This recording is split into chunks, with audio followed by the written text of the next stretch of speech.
And there she is. Good morning, or afternoon, I guess, for you. It all depends on where you are, I guess, right?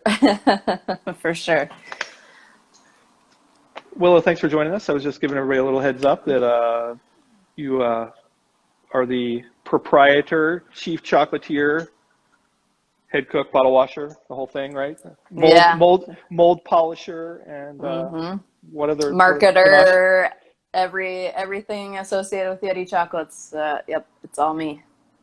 Cool. And I was just letting people know we're going to talk a little bit about chocolate, and I've been given a little precursor. I need to hear the story about what you did before chocolate. We always end up sort of in that conversation about how chocolate sort of took over your life and all that good stuff. So why don't we Sure. start with an easy one? So like Wenatchee, am I close? Wenatchee. I Yes, got it. Wenatchee. Yep. Pretty Yes, you good. did. Yeah, Wenatchee, Washington, which is like halfway between Spokane and Seattle, pretty and much, and yeah. and Yeti Chocolates is there. And you've been in business how hmm long now? So I've officially been in business for about 2.5 years. I got licensed to do chocolates in official capacity in 2018. Cool. And so mostly artisan praline style, shell molded for the most part, colored cocoa Yep. butter, all that good stuff.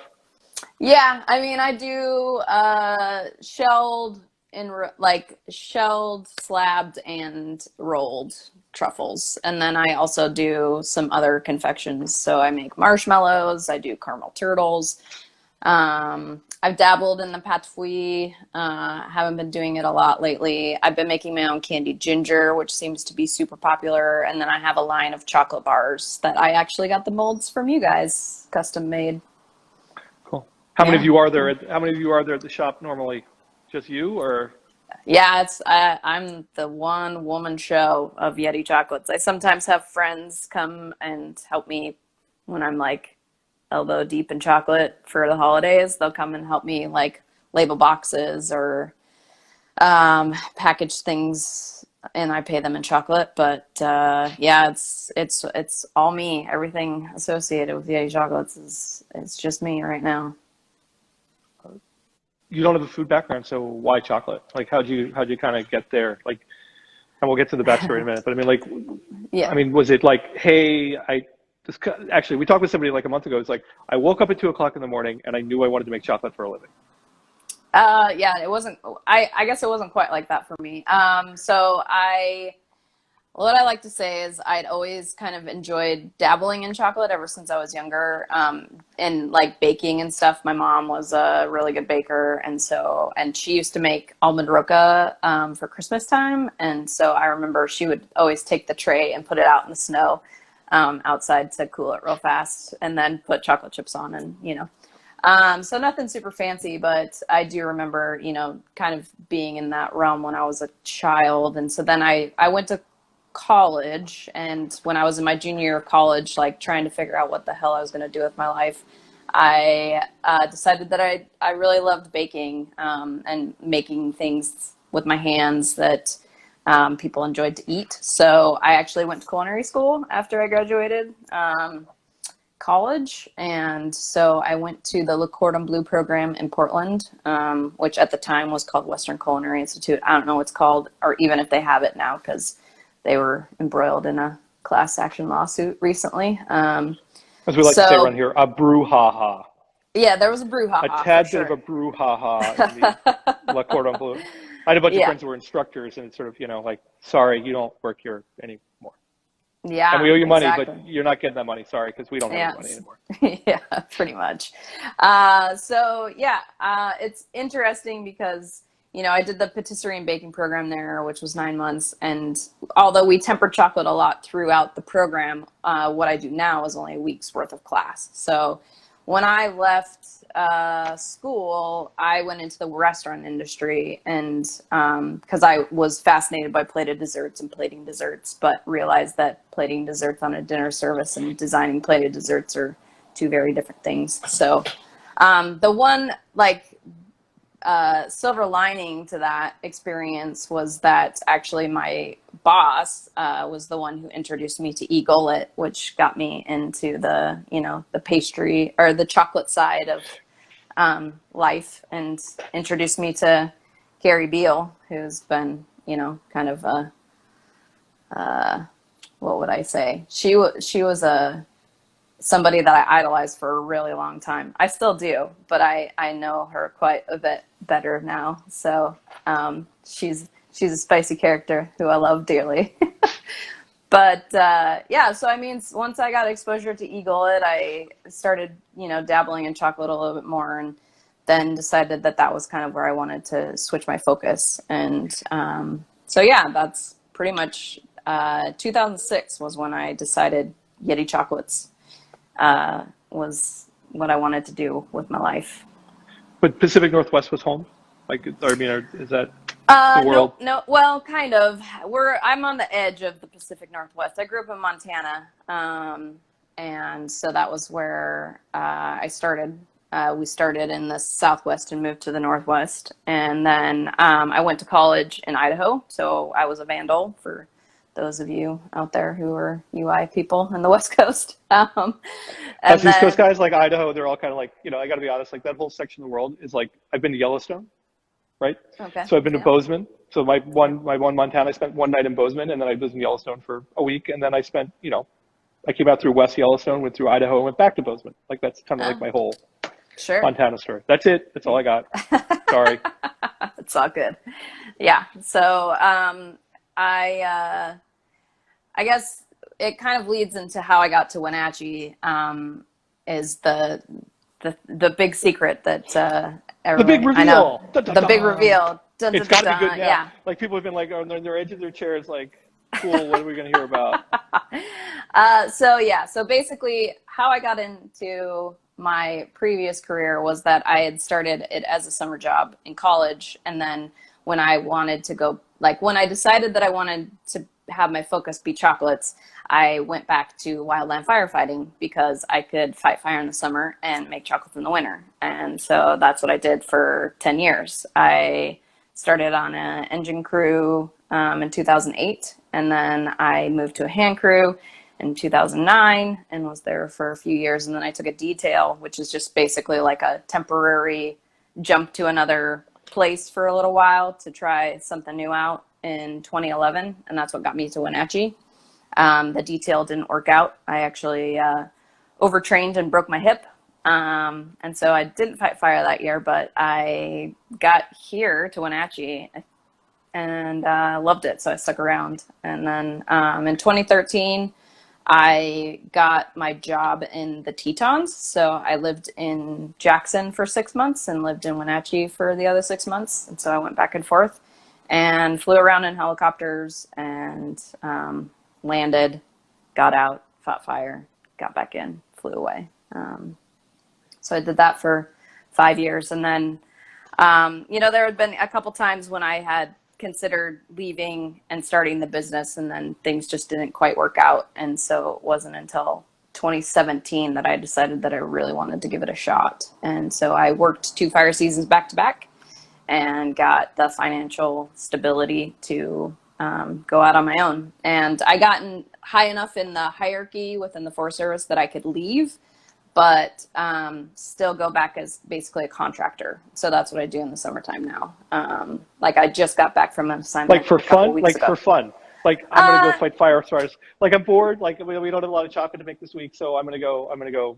No, it's basically to supplement my income. I knew that when I first started this business, even though I had bounced around and kind of exposed a lot of people to it, it was still going to take a few years for it to be successful and pay me a wage. So I decided that I could go contract and make a decent wage and then work for a few weeks to supplement my income so I could continue to build Yeti Chocolates and the brand. So running through the back of my mind right now is that like we always like, I'm a restaurant guy originally too, right? Sure. And like, yeah. I actually did hot food first and then went back to school for pastry and all that stuff. Doesn't really matter. But I always joke about like, my whole job working in a restaurant was like putting out fires. And like, so I sort of like, I've always like talked about culinarians that way. We're constantly Friday night is really all we're doing is we're putting out fires and then, Sure. Make it to Saturday. But see, you're the first real honest to God firefighter that we've had on the whole thing. So Yeah, yeah. I know it's very unique, and there's a lot of people who are surprised by that. But it was kind of a means to an end. I mean, that's the beauty of seasonal firefighting, is that you work and you basically make your year's worth of wages in 6 months, and then you kind of have the winters off. Most people go travel, which I did that a little bit too, but I spent the winters making chocolates for Christmas and Valentine's Day, and just working, like just getting more repetition and trying new things, and figuring, designing new chocolates and figuring stuff out. But how does one become a forest? A wildland fire? A Yeah. wildland firefighter? So it's funny, I kind of fell into it accidentally. You apply, it's gone through a few iterations since I started, because I actually started initially in 2001 as a student. So basically there was a program back home in Montana where you could apply and then get on a panel, and then they place you where they feel you're going to be the best fit, and then you work for the summer, and if you keep your good grades through college, then you get to go back every summer and get your job back, essentially. So I guess they thought, by the way, my college in DC suburbs had no programs like that. There was no, like, nobody was recruiting like there. Nobody was like, hey, you want to spend the summer like fighting forest fires? Nobody. No, not once. well, that is the downside to living on the East Coast, I guess. There's not, I mean, Southeast, there's a lot of fire, but Northeast, not as much, Right. and definitely DC. I don't see that happening too much, but that's the beauty of being on the West Coast in the middle of nowhere, Montana. So yeah, I started fighting fire as a student, going back and forth from college, and then when I decided that I wanted to go back, I just applied through the Forest Service, the government website. It's now usajobs.gov, that you can go look for jobs. Yeah. And now your first plug of the whole show, you plug the federal government. Like, you didn't plug yourself. I know, you right? Plugged, it's kind of funny. Yeah, well, that wasn't really intentional. I mean, it's a great job, and there's lots of people who, it's funny, you just kind of get like sucked into it. Like, it took me a long time to finally get out of it, because it's just easy to get sucked into the job and have winters off. Winters off is great, if that's your thing. But you work a lot, and so it's hard. It's not an easy job either. I often wonder, like, if my lungs are as in good a shape as they would have been if I hadn't sucked smoke for, 13 seasons. But, yeah, we all make choices. But you're in great shape. I would lugging, say, yeah, lugging 25-pound boxes of 50-pound boxes of chocolate around and being on my feet all day. I will say that is the one nice thing about transitioning. I mean, you had to exercise a lot to be a firefighter, and Hence the broken hip. Yeah, exactly. That's what happens when you do a terrible job training for a half marathon. Got it. And running on pavement for many of it, But but now it's I'm not as physically active as I was, and it's kind of by choice, because you kind of get to this point where you just burnt out. Like, I'm tired of Part of the fun. Sorry. I'm tired of doing push-ups and sit-ups and burpees for hours on end. So I'm finding other ways to get my exercise. I play ice hockey in the winter, and Make chocolate. rock climb, and I make chocolate, and I love it a lot. Go ahead. Go ahead. Sorry. I was just going to say, the one thing I will say is that I have not regretted resigning from my permanent position with the Forest Service for one day. I love what I do. I love going to work every day. Yeah, I mean, I think that's a common thread. I mean, when we really get down to sort of the whole chocolate conversation, we've talked with some people that have been doing chocolate for 30 years, 20, Sure. 30 years, so we've talked to Michael Riccuti, and we've talked to, Norman Love, and people that,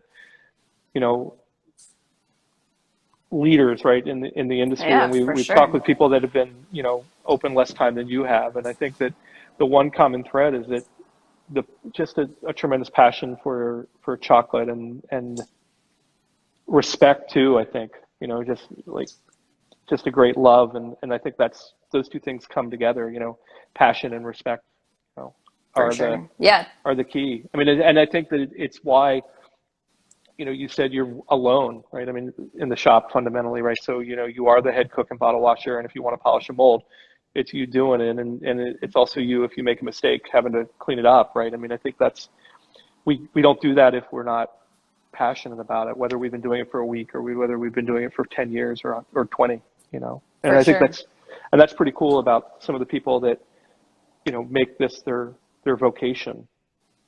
It's definitely passion is that strain.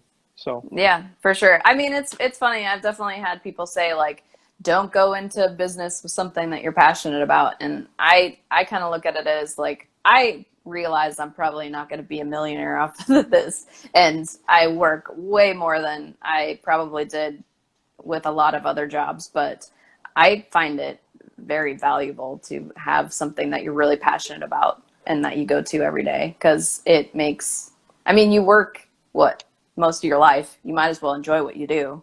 Yeah. What's the meme? If you love what you do, you'll never work another day in your life. I mean, I don't know that I believe that entirely. I think at all. I mean, I think, what we've been learning here too, I mean, with you and with other people, I mean, being a small business owner is tough too, right? In addition to, chocolate doing what it wants to do, right? I mean, and I think we can get into that at some point, but I mean, like, sure. The reality of it is that running the business has got to be hard. I mean, it's not like you're telling somebody to sweep the floor right now. Hey, by the way, before you go home, don't forget that you got to mop the dish area, right? I mean, because it's you.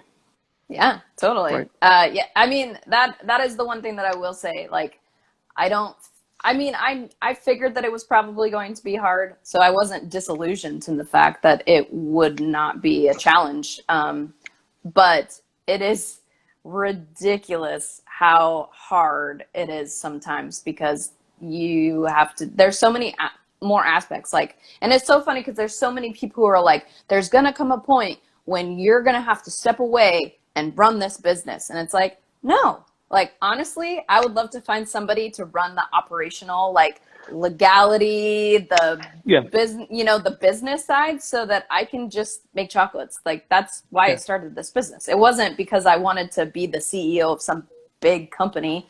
It was because I am passionate about what I do, and at the end of the day, I want to be in the kitchen. I don't want to be away from it. Yeah, I mean, we just got a great question from Hellman MD. Willow, I know her. Did you get those figures? And she probably knows the answer to the question. She's probably set you up better than I could set you up. But, like, did you get any business training before opening Yeti? No, not at all. No. And what's interesting too about what you just said is, so I spent some time consulting, running my own business, right? And I found out that I was really good at doing the consulting. I was really bad at finding new consulting, and I was really good at, like, being on site and helping my customers, but I was really bad about, like, sending an invoice. Like, those were the things that, like, didn't always jive. It's like, why is there money in my checking account? Oh, I forgot to bill those guys 2 weeks ago. Right. But, like, that was one of the things that I talked to people about. It's like, somewhere along the way, as you grow, right, you're either going to be the guy or the woman or the whatever. You're going to be the person in the kitchen, right? Mm-hmm. Or you're going to be the one out generating sales and doing that, the marketing side, right? And that's uncomfortable back to the passion piece, right? It's uncomfortable for the person that comes at it with strictly the passion and wants to be in the kitchen. I have a really good friend who, they have a company with 3 retail stores, and they have a mail order business, and they have all this stuff. And when I talk to him, it's like, what's the hardest thing about you do? And it's like, I don't get to spend enough time in the kitchen, right? I just don't. Brian takes care of that, and his production manager is named Brian, but Brian takes care of that, and, like, I have to trust Brian to run what's happening on the floor, and that's hard, right? I mean, you're still a one-woman show. I mean, but at some point you're going to need another person, and you're going to have to trust that person to do what you want when they're standing in front of you, but then to trust them when you're behind it, when you're, like, writing the check to the Washington Department of Revenue. Sure. It's got to be Yeah. harder, right?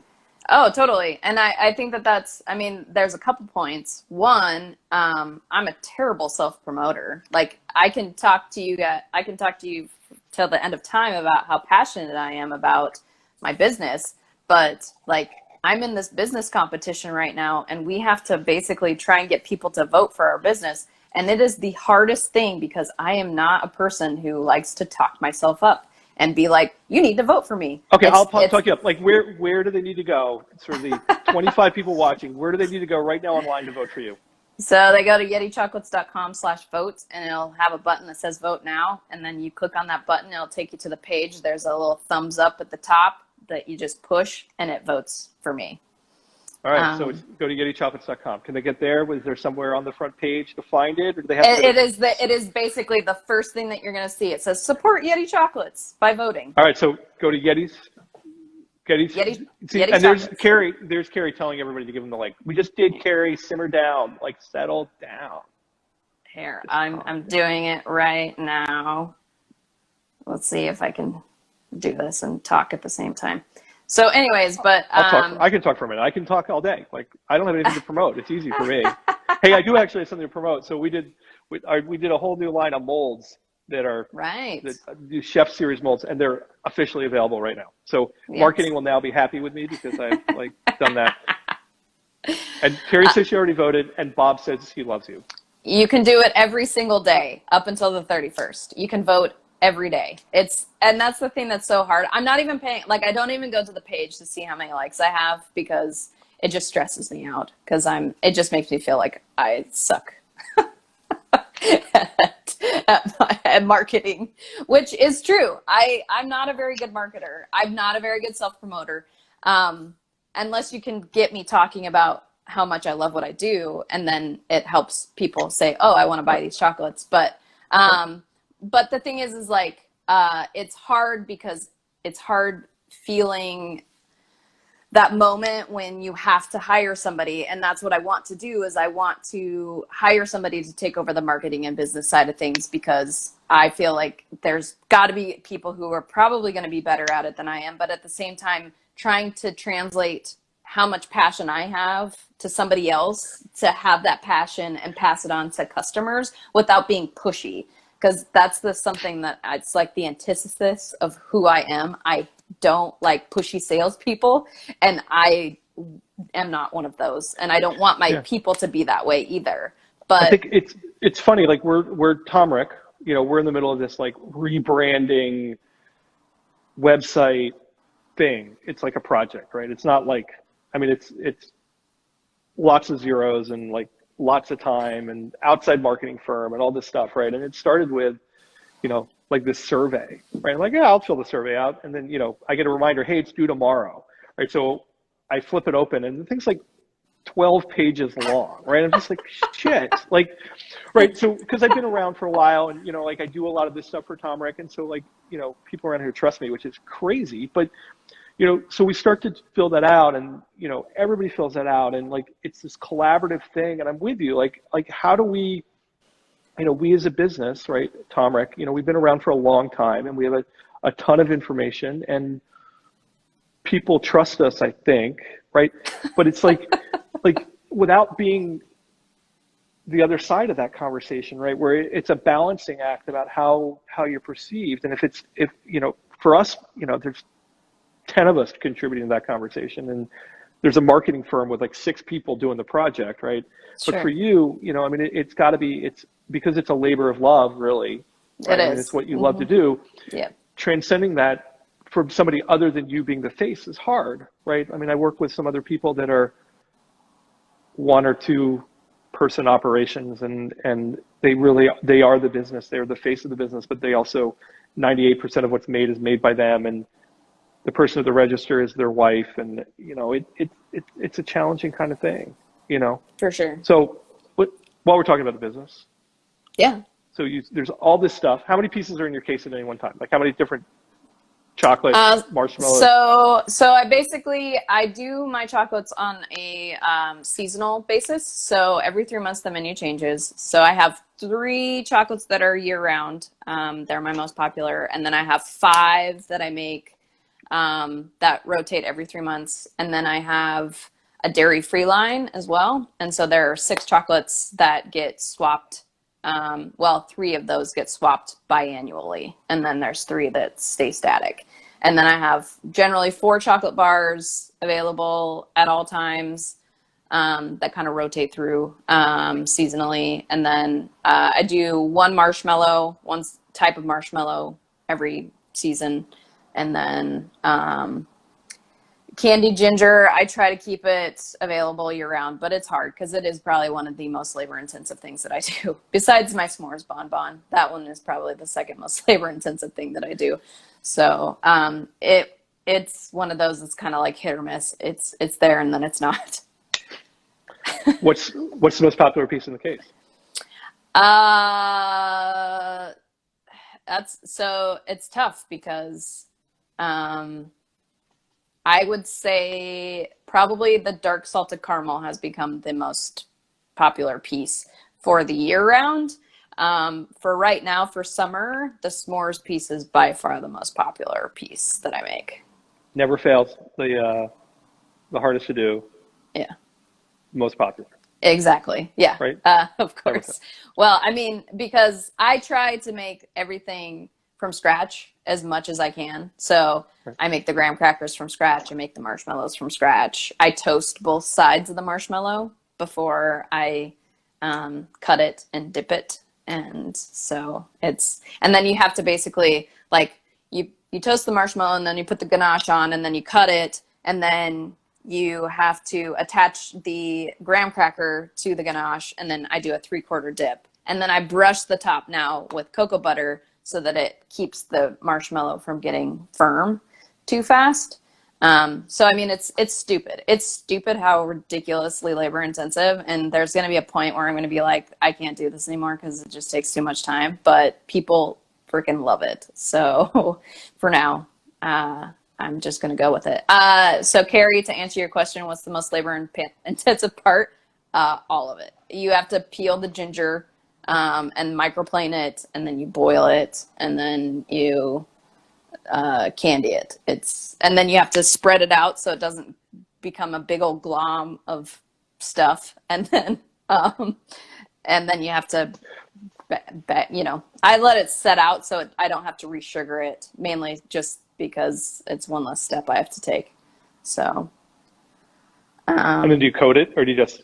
No, so I candy it and then I let it sit out until it forms a crust and then I break it, and then I take it off and throw it into bags.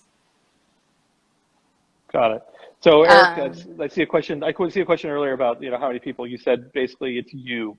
So you're making the chocolate, you're boxing the chocolate, you're ringing the chocolate up, and you're at home today, you told me, because you've got deliveries to make this afternoon and it was closer to do it from home.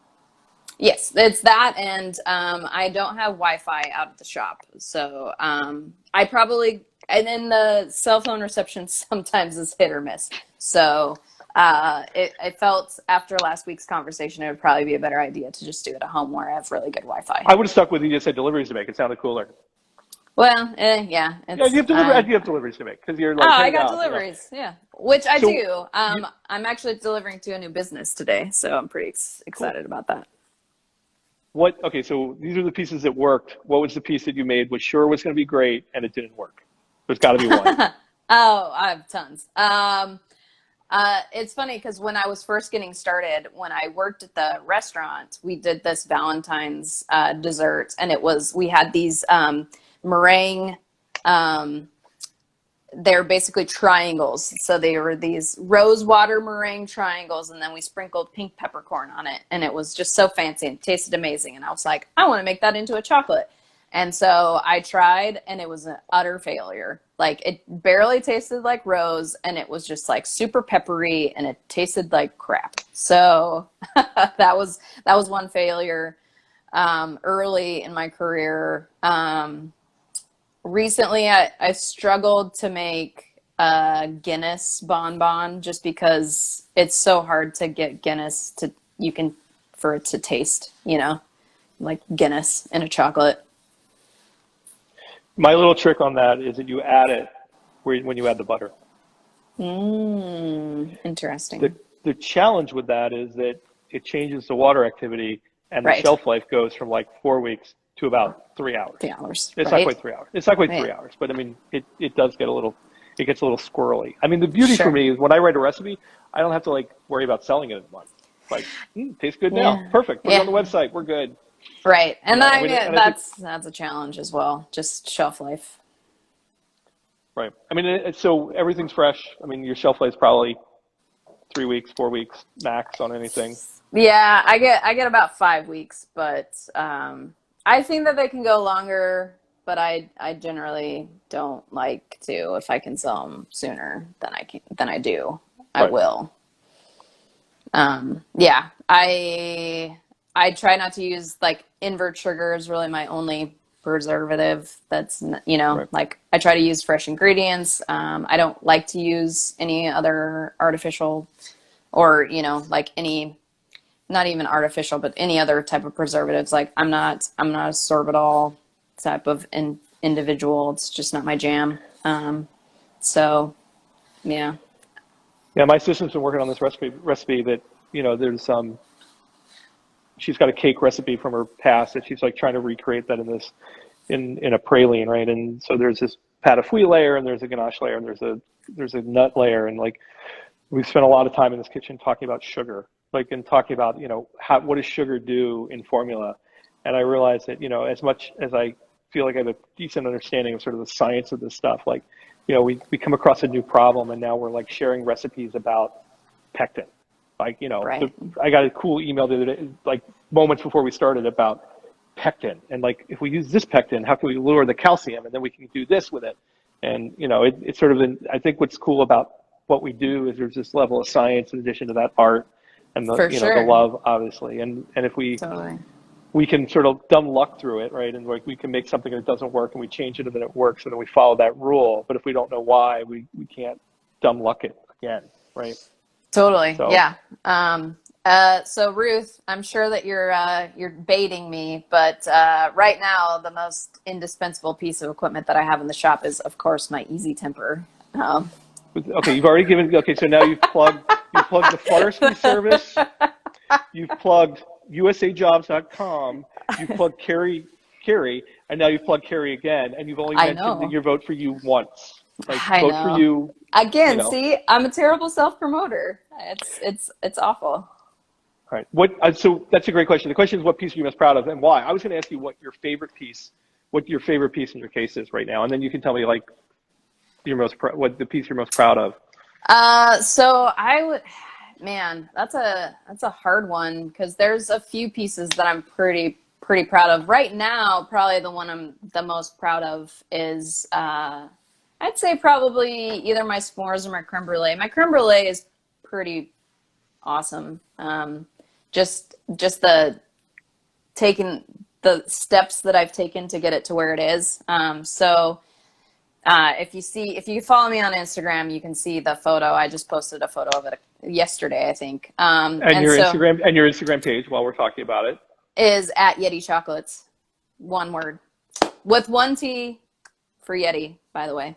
So the creme brulee is but there's still a T in the chocolates, right? I mean, there's not just like one T. It's not in the Yeti. There's a T in the chocolates, there is a right? T in the chocolates, but there's only one T in Yeti, not two, which that is a common mistake that some people make. Do people Okay, think there are two T's in Yeti? I yeah. keep interrupting you, but now we're on one of my topics. And we joked about this yesterday. Like people think there's two T's in Yeti. They do, yeah. The other hard part is that there's a lot of people who confuse me with Yeti coolers, which kind of sucks. I do have a Yeti cooler that I do transport my chocolates in sometimes, but I realized today that I should have been drinking out of my Yeti coffee mug, and I'm not. which I know Like, I like have one too. I don't even know where it is. It's usually here in the kitchen, and Yeah, it's I think not. I left It's kind mine of out bum. at the shop. All right, so creme brulee bonbon. So I basically make a burnt sugar caramel, or as close to burnt. I don't do full on burnt, like It's my not bird like blowing kitty, blue but smoke. no, it's not. It's on the I worked edge. for I a mean, yeah. I I worked with have this French guy for a while who would like literally the directions was written in, cook till it blows blue smoke. Like And so I undercooked it the first time. He's like, was there blue smoke coming out the deep pot? I'm like, no, chef, that's dumb. He's like, no, it's how we do the caramel here. I'm like, all right. Yeah, so I don't do the blue smoke, but it is on the verge. And then I make an anglaise, like straight up anglaise, and then I mix it with white chocolate, and then make a ganache out of it. So I have the caramel on the top, the anglaise on the bottom, and then I've added a little bit of decorating sugar on the top before the caramel to give it that crunchy bits for the brulee. Your shelf life is good on that? Yeah. Because so I did a creme brulee recipe like ages ago, and that was like the whole deal. So it was cooked in anglaise and I was using milk chocolate for mine, but sure, same problem. But like I found that the shelf life wasn't. There was mine was at least balanced. I may have not cooked it high enough. Yeah, you know? I make it real thick before I take it off. The joke in that same French kitchen, by the way, was creme anglaise does not mean scrambled eggs. Right. Yeah. It is not how creme anglaise does not translate to scrambled eggs. Scrambled eggs. Nope, sure doesn't. Anyway, so I thought I'd share that with you because that's my little pastry joke about creme anglaise. As for my favorite piece that I have in the case right now, probably my peanut butter cups, because anytime I have mistakes of those, I'm not sad about it. So that's one of my dairy-free chocolates. And it's just dark chocolate, peanut butter cup. Pretty basic, but it's delicious. Cool.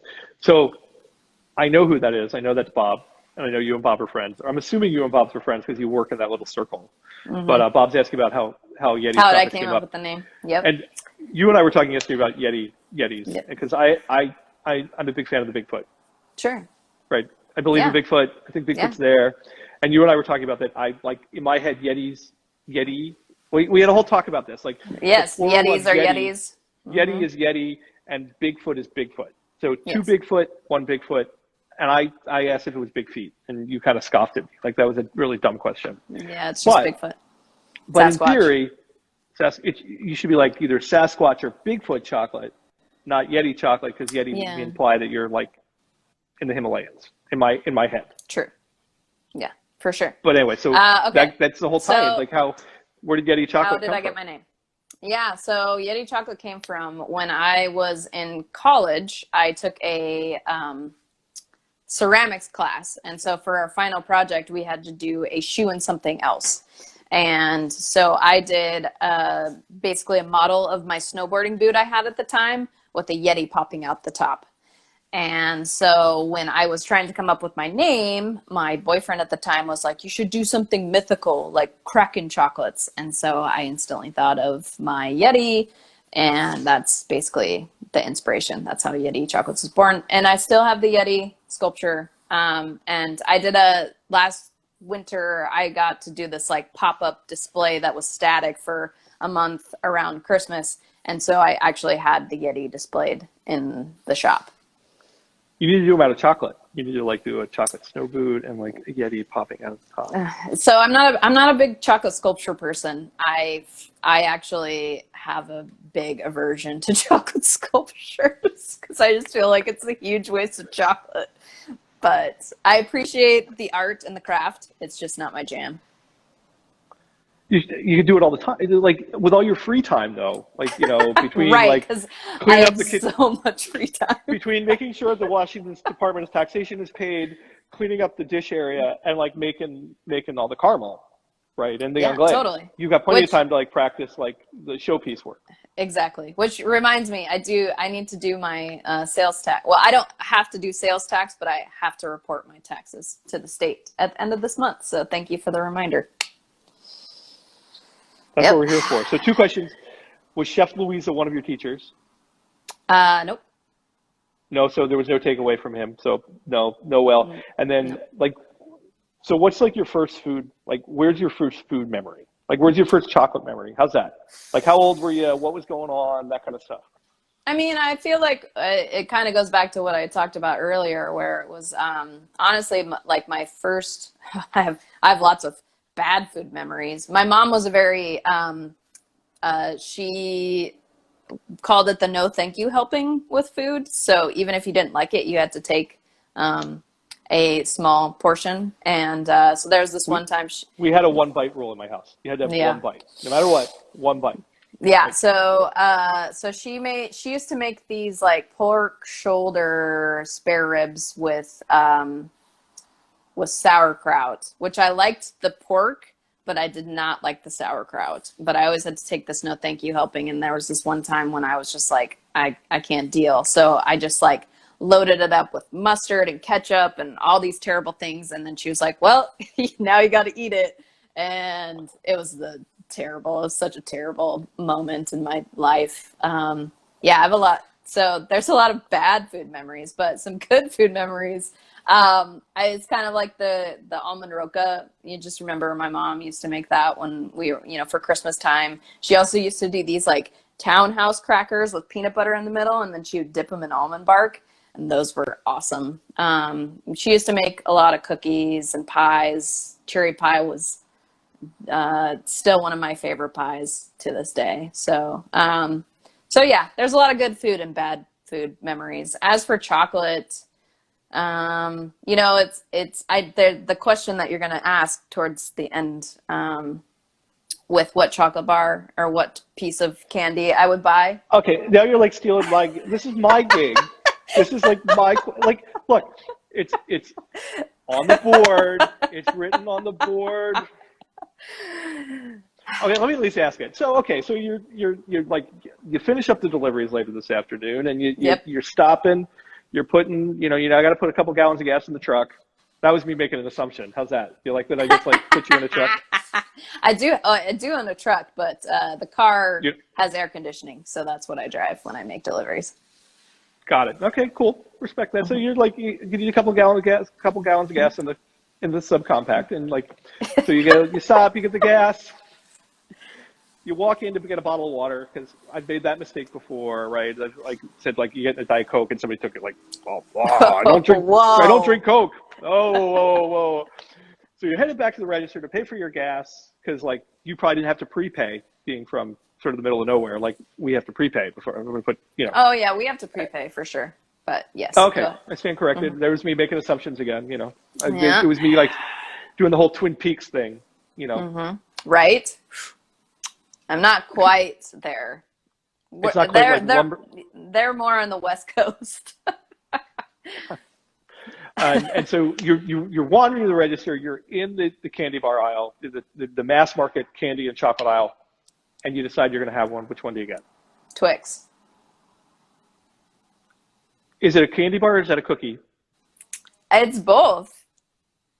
It can't be both. It's either a chocolate bar or it's a chocolate covered cookie.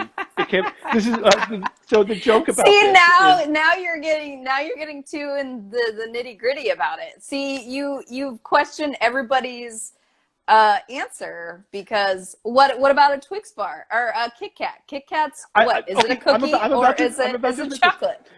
This is a fight at our house, at my personal house. It like okay, so a chocolate covered Oreo is a chocolate covered Oreo. It's a cookie. It's not a candy bar, right? Right. Sure. Okay, so you're right. A Kit Kat bar is it's a biscuit.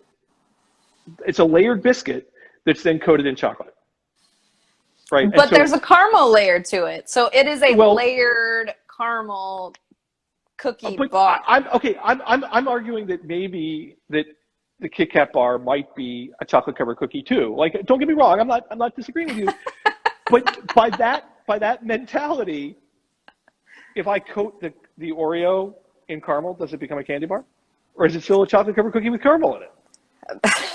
Oh, gosh. So, I guess the question that I have is, like, unless you say, like, a Hershey bar or, like, what, or, really like... A Milky Way. Like, a Milky Way is a candy bar. Like, well, yeah, because it's nougat. Which I will say, I used to enjoy... not Mars bars, but it's like I can't even remember what the heck it's called now. It's basically like a Three Musketeers, but it's got the caramel layer too. So it's the nougat caramel. A Milky Way. And yeah, a Milky Way. I'd get down on a Milky Way. No, don't get me wrong. Like I'm not really questioning the Twix bar. Like you're good with me. Like I'm more kind of causing a fight. You promised to curse today, and I thought I could get you to curse at me. But okay, I have a couple times, but I've tried to keep it. I've tried to keep it okay, PC. so a Nestle Crunch bar, candy bar. Like we're not going to get it. You could argue Sure. it's a chocolate bar. I mean, Yeah. we could, if we really want to get down to brass tacks, it's chocolate, right? Okay, Right. so that is Milky Way. All right, candy bar. Yes. Right. Whatchamacallit, still a candy bar, even though it's got all this junk in it, which, Take Five candy bar, Charleston Chew candy bar, got it. But when we get into, sorry, I almost dropped my, my fancy iPod, my fancy earbuds. But if we get down to, okay, so now we're in the cookie world, Twix, Kit Kat bar, chocolate covered Oreo, and the fight at home is, and this is the fight that we have over the dinner table because we're kooky like that, is what separates a chocolate covered Oreo from a Kit Kat bar or a Twix bar for that matter? Because in my mind, it's not like Oreos are a thing unto themselves. Like that is basically what they were originally, and then you're taking them and you're covering them in chocolate and then calling them if you want to get into the nitty gritty, it's not like you're just eating the biscuit off of the Twix or the wafers off of the Kit Kat by themselves and then you coated them in chocolate and now you're calling it a cookie bar. All right. That's a good. That's good. I'm going to use that next time we get this fight at my house. Perfect. I'm glad that I'm giving you some. Got it. Yeah. Cool. Mm-hmm. All right. So I think does shape matter? That's a great question. So can a candy bar be round? Well, I mean, other than a peanut butter cup, I don't really know of too many round candy bars. Yeah. Well, I wouldn't call it, but see, a peanut butter cup is not a candy bar. Right, it's just a peanut butter cup. Right. And then somebody once said one of those peppermint patties to answer this question, and I don't know. What is a candy bar versus semantics? Yeah, it is. I live for semantics, though. It's like the bane of everyone who knows me's existence. Like I live for semantics. Like these kind of conversations I could have for days. Sure. And I've had this conversation for the last 3 months or 4 months about candy bars. Like I let somebody give the answer Twizzlers on this segment too. Like Twizzlers. Well, and okay. wasn't Grueling the one? Grueling was the one who said that he liked the Haribo gummy bears. I'm pretty sure. Yeah, and I wasn't going to fight with Peter Grueling. I've known Peter a long time, and I'm not going to fight with Peter Grueling. Because you showed your tattered copy of Chocolates and Confections. It's out at the shop, but I also have a tattered copy of Chocolate and Confections. I mean, it's funny. He didn't offer to send me a new one either. Like I was like fishing for like a new one, and no, nothing. That's funny. I got nothing from him. So, all right. So here's your chance. Like self-promote. Like you promote whatever you want to promote right now. Like you can do it. You've got a website. You've got like a Facebook page. You've got like an Instagram page. You've got like somewhere to vote. You can order online. You can join a 3-month club or a 6-month. Look at all that. Like I just helped you out. All that wow. Look at all that. You did your research. I do have subscriptions. I do. Well, I have it here. So I guess I just brought out this brand new bar recently. It was actually a pandemic bar. It is called the Amarillo Rose. It is South American inspired. So it's an 85% chocolate bar that has ají amarillo chili powder and Bolivian rose Andes mountain sea salt or Andes mountain salt. I always want to say sea salt, but it's just salt. Mountain salt, mineral salt. And it's got I don't know how I'm going to butcher this, but a Puramac, the Peruvian cacao in it as well. And it's such a bummer that this happened during the pandemic that I brought this out because there's so many people who have been like, I want you to bring out a chili bar. I want really dark cacao. I want a high cacao percentage. And it's like, here, it's the best of both worlds. And nobody pays attention to it. Nobody knows about it, but it's delicious. And if you like hot and salty and a little bit of sweet, it's a good bar. Cool. And you can order that online. You can order that on your website. You can order it at the website, yetichocolates.com. And One go T. to you go to the shop and you go to other goodies and it's there. Cool. Well, Do you use any white in my confections? Most of my centers are white chocolate, but I always do dark shells or milk shells. I don't do white shells. I don't like dealing with the consistency of white chocolate, and I think it's too sweet. So I only have one white chocolate bar that I make, and it's got candied orange peel on the back. Call it my orange dream bar. but no cookies. No cookies. Other than graham crackers. That's the only Which kind you of make yourself. I do. I do make myself. I go that extra mile because it's important. Cool. Willow, thanks for spending some time with us today. Yeah, And, for sure. Thanks really for having appreciate me. it. And good luck with future endeavors. You know, this might be the first person I'm glad you brought up COVID because we didn't really talk about COVID at all, which I'm glad we're getting to that place that maybe we don't have to. Though Sure. I think we still do. You know, I think that it's I don't think we have to. Like you and I don't have to. I just think Okay, that, good. you know, it's still part of like what's going on and you know, that kind of stuff. So anyway, thanks for joining us and thanks for liking that turmeric mold. And I'm going to plug for just a second. So Turmeric Systems, turmeric.com. I should know. You're here, so you know the Instagram page. I don't have to. And my Instagram page is at Brian Donaghy, all one word, with an I into Brian. And don't forget to vote for YetiChocolates.com vote. And thanks, guys. thanks a bunch. We'll talk to you soon. Yeah, Bye. thanks, Brian. Appreciate it.